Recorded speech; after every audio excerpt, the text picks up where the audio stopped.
It's time to take a ride on the Steelers Afternoon Drive with our co-hosts, Alan Saunders and Zachary Smith.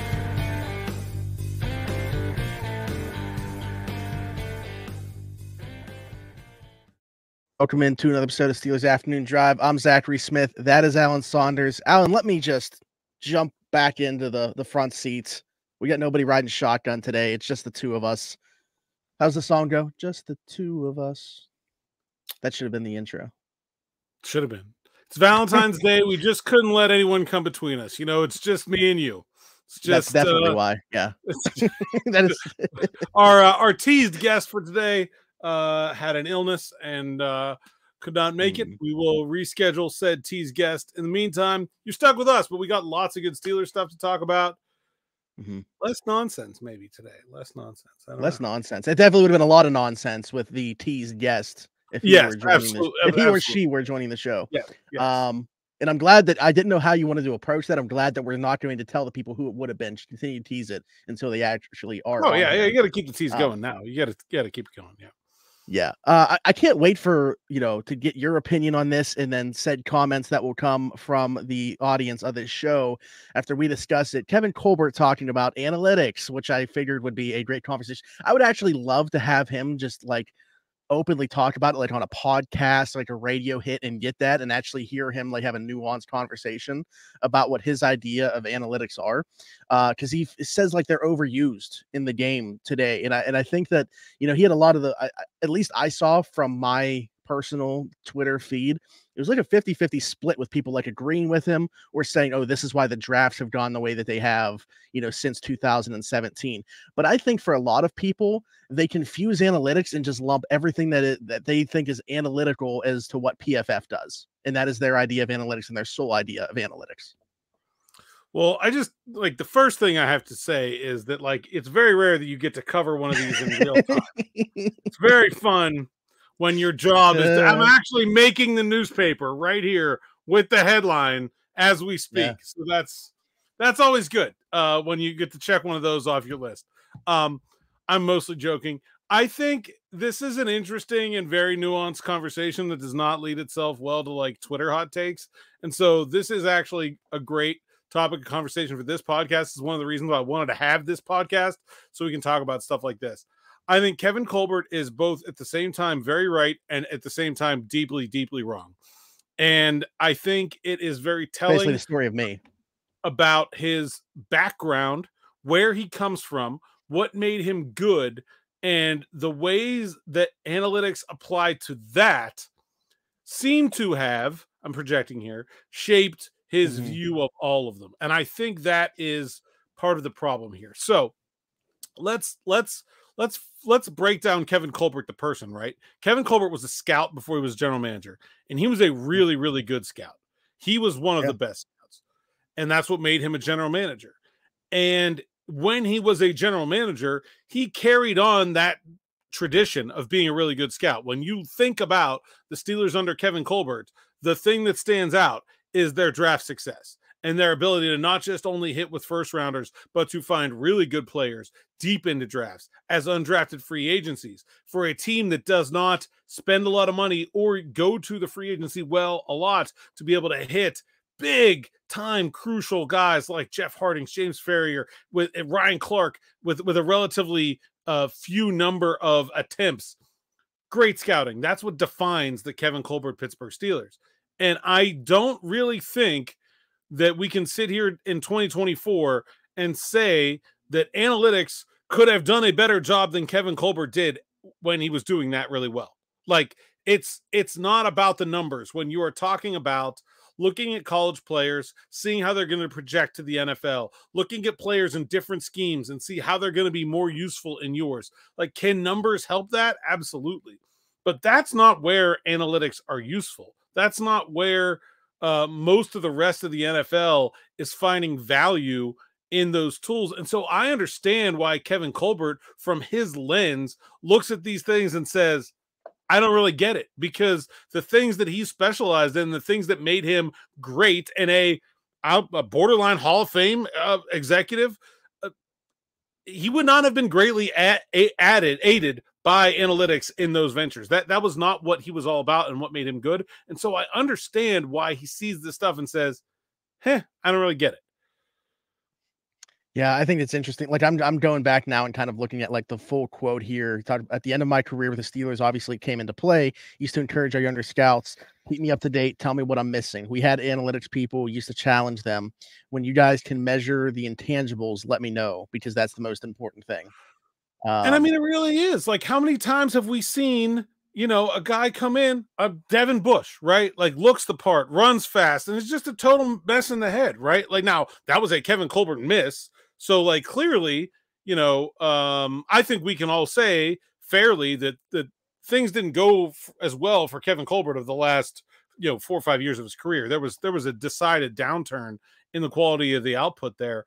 But, it's all about, I think so much of that process is about the intangibles. It's about the person. It's about how their work ethic, how they're going to fit in with your locker room, how they're going to take coaching. And it's not even like a hit or a miss thing. Like, the Steelers have a certain type of coaching staff. Mike Tomlin has a certain approach. Is this player going to be receptive to that approach? Does this player need a different type of coach to have success? There's no analytics for any of that. That is all just about people reading and knowledge of the game and feel.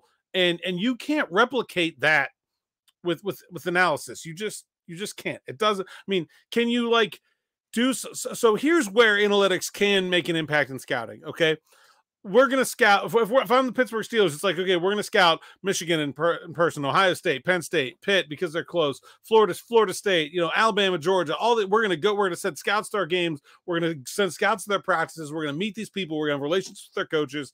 Then we're gonna pay close attention to them at the Senior Bowl and the Combine. We're gonna come to consensus about these guys. And we're gonna do a really good job of understanding what those people are all about.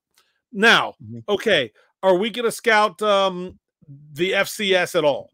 No. Not really, like not in person, right? Okay, we're going to send a couple scouts to maybe 1 or 2 pro days. We're going to send somebody as a token to the, HBCU combine. We'll go to the regional combine, but this is not something we're putting all these resources in. So, like, could someone come up with an algorithm to sit here and say, like, hey, these are the kinds of FCS players that have success in the NFL, and let's make a tool to try to identify ones that we do want to spend our limited scouting resources at that level on getting to know? Yeah, absolutely. That's a way that analytics could help scouting. And spoiler alert, what I just described the Steelers do. That is one of the ways that they use analytics in their approach. But so that all makes sense to me. Where he loses me is when he attempts to translate it to the field.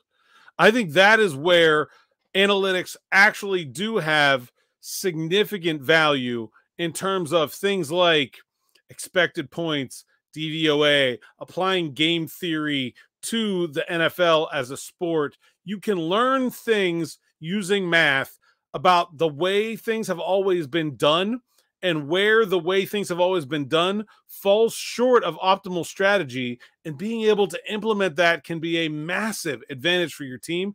And I do think the Steelers have largely missed out on that part of the football analytics revolution. Yeah, and I guess that's kind of the other part of this. I don't think you can have any determination or certainty. You can get, hey, you should probably do this, but you as the coach or player need to be able to make critical decisions under pressure situations, he said. And I don't think there's any analytic that can measure that. I mean, I agree that you have to be able to make a decision under pressure and in a short amount of time.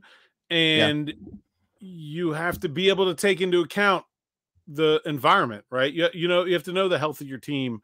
Who's playing well and who's playing poorly, what your strengths and weaknesses are.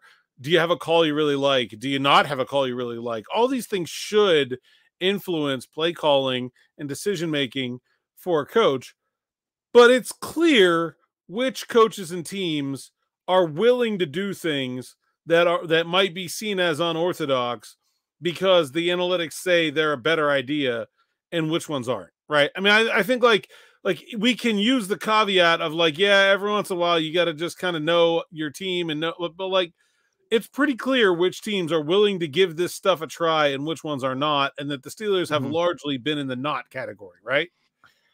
Yeah, absolutely. And the other part of this to me though is like, his statement was about them being overused, but like nowhere in the statement do I see him give any credence to analytics. Like it seems like it's just kind of crapping on them entirely. Like where out Well, of I mean, that I did he think say it like was there's a very place? telling that he kind of admitted that this stuff is beyond him and that Yeah. he's just kind of like too old to understand it, which that's a sign you got to go. I mean, if you're I try not to transfer football to real life, but like this is one of those where like if the technology and if you can't keep up with the technology involved in your profession, then like I see reporters all the time that like, can't understand Snapchat. I'm like, you can't be here anymore, buddy. Like that's like this is how the world works now. Like Yeah. Mhm. and so I think that's telling and that he was willing to admit that. I mean, obviously it's easy once you've already made the decision to retire, but I think that probably is a good sign that it was time, right? The thing I'm really curious about, and the thing that I guess we're not going to really know the answer to, is what does Omar think? And how different do we think things are now that they've made a change in general manager in the way the organization is approaching this kind of stuff? Yeah, and Andy Weidel, at least for the time being, riding shotgun with Andy Omar Weidel, Khan. Sheldon White, Yeah. Mark Sadowski, all these guys came from different organizations, some of which we Yeah. know are big proponents of analytics. I know Philadelphia is, for Mhm. one. So I'm very curious about that. And we've seen a lot of turnover in the front office in terms of like scouts and player personnel people. And I wonder if that's a part of this is bringing in people with a little bit of a different mindset about the way to go about doing the job. Before Kevin Colbert exited, he gave the Steelers one final first-round draft pick. That was Kenny Pickett. As we go into year 3, Alan, last year I thought you did something interesting trying to project what year 2 would look like, and this is kind of going into some data too. So not sure how Kevin Colbert would feel about this discussion we're about to have. But you took a look at what things could look like for year 3, Kenny Pickett, and kind of projecting an outlook for what that could be. So we could have that discussion now, and just like how do you view what his year 3 could look like if things are going on track with the way they looked in year 1, year 2. Well, so yeah, let's go back and so last year I took Mhm. 9 quarterbacks who had started as rookies and took the average of their change from their first year to the second year, and all recent guys: Joe Burrow, Justin Fields, Justin Herbert, Jalen Hurts, Mac Jones, Trevor Lawrence, Davis Mills, Tua Tagovailoa, and Zach Wilson. Took their first year to second year change and just slapped it onto Kenny's and said, okay, what does it look like? And our projection, or my projection a year ago, was a passer rating of 82.4 and adjusted net yards per attempt of 5.3. Kenny finished with a passer rating of 81.4 and an adjusted net yards per attempt of 5.29. So he basically came extremely close to what my Yeah. projection based on that sample anticipated that he would. Now, like, good for me because my numbers checked out. Not good for Kenny, right? Because I don't think anybody thinks that an 82.4 or 81.4 passer rating and 5.3 net yards per attempt are particularly good. So then the question becomes now, like, he lost his job. It looks like he's going to get it back. They're going to try to give him competition. What should we project for 2024? So I went back to the well. And I lost David Mills from my sample because he lost his job, but I still have those other 8 quarterbacks. And the bad news is the improvement from year 2 to year 3 was significantly more or less pronounced than from year 1 to year 2. It was basically not much at all. I mean, if we add the average improvement to Pickett's 2023 numbers, what we get for 2024, best case scenario is not best case scenario, but the most favorable, I would say, math way to go about things is a passer rating of 84.7 and a 5.6 adjusted net yards per attempt. So just a baby step forward. I guess first glance, what do you think of that? Does that track to you? Does that make sense? Was that in line with what you were maybe expecting to come out of this? In line, sure, but I'm just trying to figure out. That actually surprises me that there's less of a leap from 2 to 3 than there is 1 to 2. Just because, like, more time in the league, I would have thought like year 3 is really when you start to set in more than anything else. Or is it because there's less of a leap to take? Like, I don't know, because I don't fully understand this. So is that potentially the reason? Or like, how do you think that happens? So yeah, I mean, I think it's different for everyone, right? So like a guy like Joe Burrow and Justin Fields, for example, made big leaps from their first year to their second year, but then kind of stagnated after that, right? Joe Burrow actually got a little bit worse in his third year. Justin Fields just a tiny bit better. Some guys did see that big. Trevor Lawrence is also in that exact same boat. A big leap from year 1 to year 2, a little bit worse in year 3. Some guys did see minimal gain from year 1 to year 2, and then a big gain in year 3. That's guys like Tua Tagovailoa and Jalen Hurts, right? They were only a little bit better their second year compared to their first year, but a lot better in their third year. And like, look, this is not deterministic. Like, it's certainly possible. And in fact, the samples suggest there's about a 25% chance that Kenny takes a big jump forward this year. The problem is there's also about a 50% chance that he gets worse. As Burrow, Justin Herbert, Mac Jones, and Trevor Lawrence were all worse in year 3 than they were in year 2. And guys, Zach Wilson and Jalen Hurts were only Zach Wilson and Justin Fields were only just a little bit better in their third year than their second year. So this is to say that we really don't know. I mean, this is all probability, but the most likely outcome is that he's not a lot better than he was last year. Yeah, man. And this is it, right? Like, this year is it for Kenny Pickett. Like, if year 3 goes the same way year 2 does, there's already people that want to have this conversation. Like, I've talked about it fully on here that I think that they should be looking around for possible upgrades if they're out there. But like, yeah, next year, I mean, can you imagine the conversations if Kenny does have a year 3 that's looks like year 2? Yeah, and now, like, I don't know. It's kind of funny because, like, Justin Fields' year 3 is not very impressive, and yet that seems to be a guy that a lot of people want to replace Kenny Pickett with. I mean, he basically had the year 3 that I'm projecting for Kenny Pickett. And like, I think go ahead. Go ahead about Fields, because I think it's funny that like this is the guy that everybody has decided they wanted, and his mediocre year 3 is exactly the mediocre year 3 I'm projecting for Kenny Pickett that nobody seems to want. I think one is like the obvious, like, it's anybody but Kenny. Like, it's somebody else that already isn't here. Like, because it's not like he was that. I think it's been really overstated how bad he was. He was fine, but he wasn't awful. Like, I don't really understand that. And I think 2 is what Fields does. Like, Fields has a lot more splash to his game because of his legs. You know what I think like, it is? Those 2 combinations. I was talking to our mutual friend Joe on Twitter. It's Madden and fantasy football. Justin Fields is a fun person to experience. Significantly improves him on Madden. Yeah, Madden and fantasy football. He is more fun to root for than Kenny Pickett. I honestly think that's it, because like, as a quarterback, he's not very good, and as a he's the opposite of Kenny in terms of like fourth quarter ability and winning games and like the things that not turning the ball over. Like, he's bad at all that. He's splashed with no substance. And the end result is not very good. So I don't know. Like, I think it's very interesting that that's the guy that the fan base has sort of settled on as like, oh, we need to have him. I mentioned I had 2 points. I think I need to add a third one though too. We haven't seen Kenny Pickett in Arthur Smith's offense, but a lot of people have talked about Justin Fields in Arthur Smith's offense. So I think like the allure around the idea of that is also probably playing into people's minds. But I will say this too. I mentioned this when Tyler and I recorded around the 4-2 last night.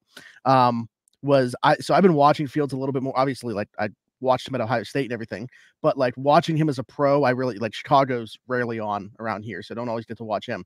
But I went back and watched some tape recently just because of like the Steelers being linked to him. I don't know if there's a more frustrating player that I've watched actually like operate in the pocket. Like, if there is, I haven't watched a ton of them like in depth. Man, it's brutal. Like, obviously, like I mentioned, he has the splash plays that he can make with his legs. Watching him operate from the pocket is like, Steelers fans would go nuts. Like, he is basically, I think the way that he plays a lot of the time is how Steelers fans view Lamar or viewed Lamar prior to Todd Monken getting there. It's interesting because he's like Kenny's worst traits taken to extreme, added, but with elite athleticism. Like, Steelers fans love to get mad about Kenny like spinning to his left to escape the pocket. Yo, y'all are gonna hate Justin Fields if you don't like that, because this guy does all kinds of stuff like that. That is, in fact, his go-to like thing, is that he just bails from clean pockets all the time, just because. Like, he's the farthest thing from a like polished quarterback in the world. It's fine. I don't know. Like, if they could get him cheaply, I don't think he's awful. I just don't think that he is. Let me put it this way: I don't think there's any. There should be very little confidence that he is a clear upgrade on Kenny Pickett. And especially when you consider he has been in multiple offenses already and Kenny hasn't, right? I mean, like, we've seen him in a couple different schemes and we haven't seen Kenny and anything other than with Matt Canada. I think there's reasonable hope that Kenny can be better than the average projection I made. It is certainly a risk. It's a risk that they need to mitigate, that there needs to be a second option that can figure to be at least pretty good if Kenny can't. But, man, it's very stark to see, like, Justin Fields' numbers not that good. Like, I don't know. Here's the guy that everybody wanted. I'll be honest, even like Trevor Lawrence last year was not a lot better than Kenny Pickett was. I know. I mean, he was better, but not a lot better. And I'm kind of holding him up as like one of the guys that could be the standard to follow. And it wasn't real pretty last year. And another guy, multiple offenses. And so I think the two things I think that I'll take away strongly from doing this research. One is that it will be unlikely or less likely than not for Kenny to make some big leap into year 3 and put himself in the conversation with some of these other guys in terms of like a Pro Bowl caliber quarterback. That seems like a stretch. I also think there isn't anybody out there that like is clearly not in that. Like who is out there that is clearly not in that category? Kirk Cousins, recovering from an Achilles injury, was reported interest today of Mike Florio said on 93.7 The Fan, the Steelers, what exactly did he say? The Steelers camp has reached out, or there's been some conversation. People close to Kirk Cousins have told Mike Florio that Cousins to the Steelers, in quotes, could happen and that they're a team to watch. All right. I mean, sure. He also wants like $90 million guaranteed, which I don't think he's like coming off an Achilles injury at 35. Yeah. I don't know. Even Baker Mayfield, like, you're basing all of that contract on one really good year. It was a good year, but it was still one really good year. And we've seen throughout this research, there's plenty of ups and downs here. I don't know. I don't think there is an obvious upgrade on Kenny Pickett where a guy who can come in that the Steelers can get that you would just immediately throw Kenny to the side and just be like, cool, glad we're done with him. This guy's clearly going to be better. I don't see that guy out there. Yeah, I don't know. I think, like I said, a lot of it is already fatigued, which is not good from Steelers fans. Like, they're just ready for something new. The small sample size from Mason, like, I just think that there's a lot of factors that play into this, why people are ready to move on. But again, you mentioned he hasn't even had, he's played in one offensive scheme, which everybody can agree they wanted Matt Canada out of here too, and they got their wish. And, yeah. I mean, I think if you want to be hopeful about Kenny Pickett, you look at Tua and you look at Jalen Hurts, and I think there's reasonable comparisons there to be made. Will it happen? I don't know. Like, it just as easily could be Mac Jones or Zach Wilson. Yeah, who fell off a cliff. Actually, Zach Wilson got a I think little bit I think Mac Jones is kind of the one that I'm looking at personally. Yeah. Yeah. I mean, it's Mac Jones continued to get worse. His best year was his rookie year. But wait, so based off that, was Kenny better in year 1 or year 2? No, Mac Jones was better in year 1 and year 2 than Kenny Pickett, but got worse while Pickett's been going the other direction. Okay. I mean, they're very close. Mac's year 2 was 84.8 passer rating, 5.36 adjusted net yards per attempt. Kenny was 81.4 and 5.29. So very, very close. And then Mac's third year, worse than Kenny was last year. So. And another guy, multiple coordinators, Yep. Said a lot of people around him that they've tried to help fix that offense. The last thing, not necessarily related to the Steelers, but like maybe it could be. Maybe that's what we're going to bring up and talk about. Steve Wilks let go by the 49ers just after a Super Bowl appearance, number 3 total defense in football this year. Shanahan mentioned that he relieved him of his duties because it wasn't necessarily the schematic fit, which I've actually seen. Like, I follow a couple of 49ers people. They're not even like, they agree with the move. They thought it was a weird fit. They're looking for somebody that can more so dial up the exotic blitzes and do things like that, as opposed to like Wilks' experience on the back end of things. But Alan, we've talked about the idea of adding like a senior defensive assistant or something. Like, does Steve Wilks fit the bill there, or no? Because we were looking for somebody that kind of like what the 49ers seem to be looking for in their defensive coordinator would add some of the blitz package stuff. Yeah, I mean, I don't think it's a perfectly ideal fit. I think you'd rather someone that could be more like Brian Flores and bring that sort of front 7 experience. Steve Wilks was a long time college defensive backs coach, and then with the Bears and Chargers before the Panthers, where he was defensive backs coach and then defensive coordinator and assistant head coach and all that stuff, and then was the interim head coach there last year. Also was the Cardinals head coach for a year, and I don't know, been just about everything. Yeah.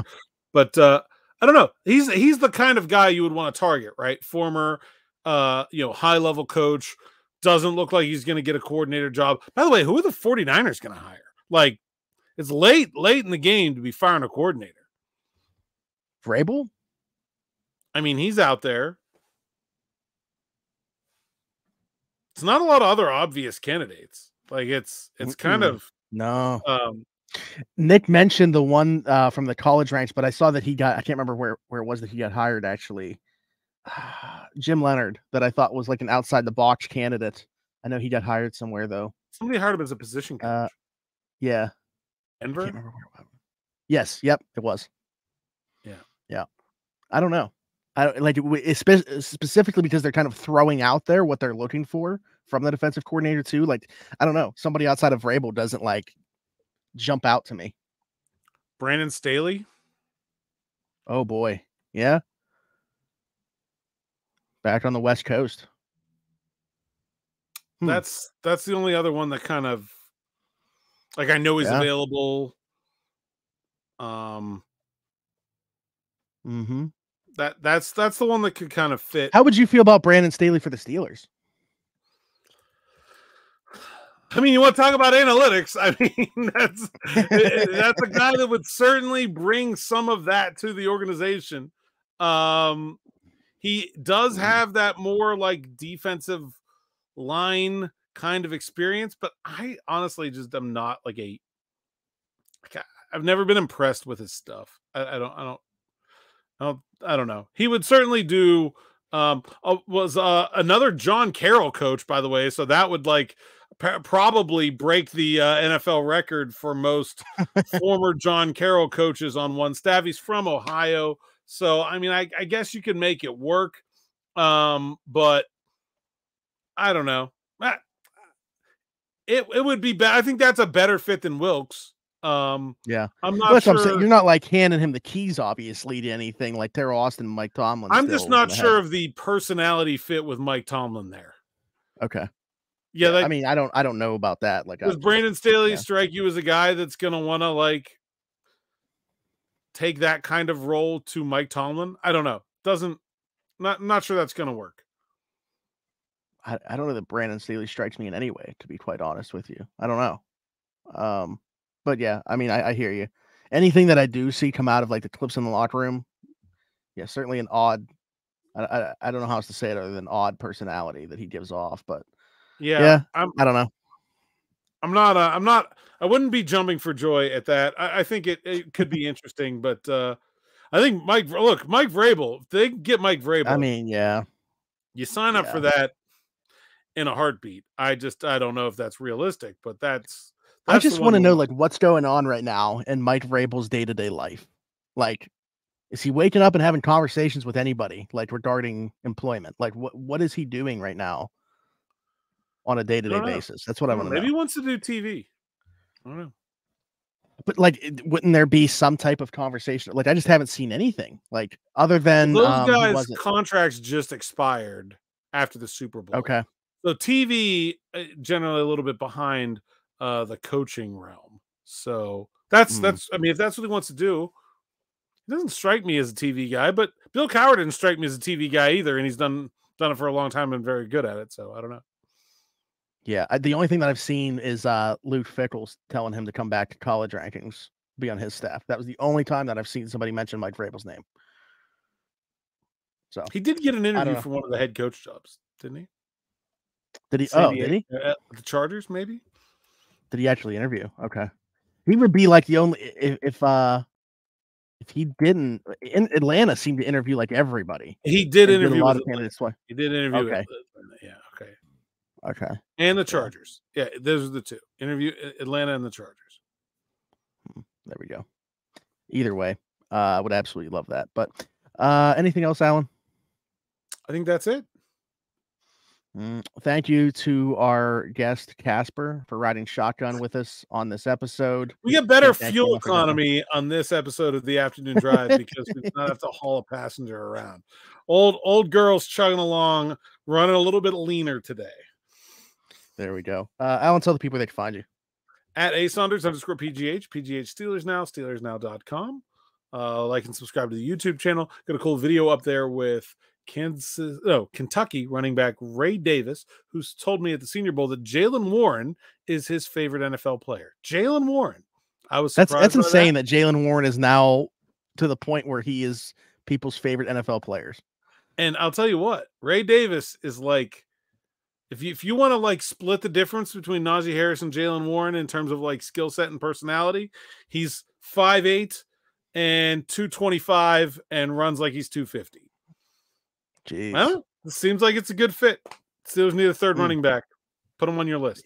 He play special teams at all? Like in college, did he? Or return kicks and covered punts at the Senior Bowl.